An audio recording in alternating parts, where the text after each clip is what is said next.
late into the night. You can probably even tell from my scrunchy throat that that it was in fact a late night. They did decide after some pizza, some conversations with the White House, to go ahead and get a little bit of sleep and take it back up this morning. We expect them to do so. And I got to tell you, the Republican leadership, regardless of any word about deficits or snags, are very confident that they will, in fact, get this bill passed, and they're hoping they may even get it done today. All right, so what was this $1 billion deficit number that sort of came out last night? Or $1 trillion? Part of the problem, and we have heard this frustration, including from Republican lawmakers, is with all of the horse trading and the changing numbers as the Republican leadership has worked to get their final members on board, that they're not even sure what the final bill is that they're going to be voting on. And in part of the concessions and part of bringing down the tax rate for pass-through businesses and trying to make some concessions about stabilizing the insurance markets, that all of that has contributed to a greater price tag and a tremendous increase in the possible budget deficits that are going to be felt by Americans. And since the Republicans are doing this process through reconciliation, they are really limited by how much they are able to add to the national debt.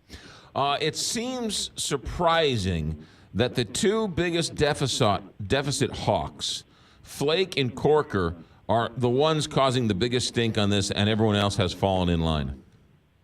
Well, we have seen members fall in line very quickly over the last couple of days. The big news yesterday was when Senator John McCain of Arizona decided he would in fact support this bill, saying that while it's not perfect, he thinks it will be a boost to the economy. We heard overnight Republican Steve Daines of Montana say that he in fact will support it, and part of that was because he helped to negotiate that 23% rate for individuals who are filing because of their individual business, and they're going through the individual tax rather than a corporate tax.